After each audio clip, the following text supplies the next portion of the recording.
let's just start. Give us your thoughts on the game, really, to start with. Okay. Yeah, I thought it was a pretty even game, as I thought before the game. I thought we started the game reasonably well. I didn't think there was a lot in it, really, first sort of half an hour. And then I think we started to make some silly mistakes giving the ball away, and Bath sort of started to come at us a little bit. But I didn't think there was an awful lot in it. And then I thought second half we deserved to get something from the game. I thought our attitudes were good. I thought we certainly can't be accused of not having a go. I think we definitely deserved the equaliser. And I think if anyone was looking like they were in the ascendancy, it was probably us, in my opinion. So we can't accuse the boys of a lack of effort or a lack of sort of care, really. They all want to do well, as we do as a staff. These games are quite tight. We did get ourselves in some good positions there, and at times a little bit, you just need a bit more quality. But all we can do is keep going. The effort's certainly there.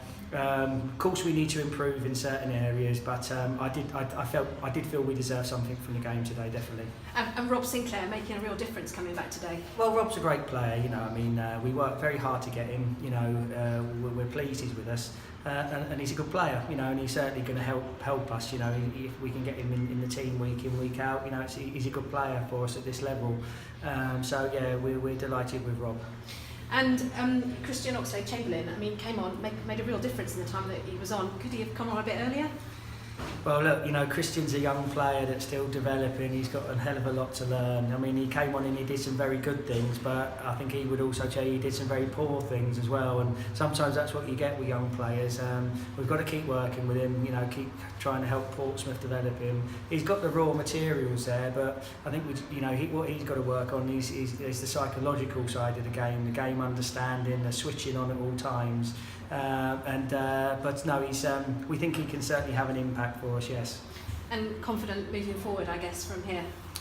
Well, we just got to keep going. It's hard to predict. There's times this year where you've looked at us and you thought, we look like we're getting somewhere. And then you watch us play the next week and, we look like we're taking 2 steps backwards. So, we've got to keep going. It's tough sometimes. You're standing there on the sideline, you're thinking of ways to try and help and ways to try and change things. And I've got to be totally honest with you, sometimes it's not particularly enjoyable, to be honest. It should be the best day of the week, but you do all your planning, and when things don't go for you, you sort of think, crikey, this is hard work, but sometimes it's like that. It's like that for the players. It's not easy. If it was easy, anyone could do it. And we've got to keep going. I think you've seen today that the dressing room is 100% together. We want to do well. Of course, there's things we need to improve on, but I don't think you can fault us for a lack of effort or a lack of a will to do things. Brilliant. Thanks very much. Cheers. Okay. Thank you very much.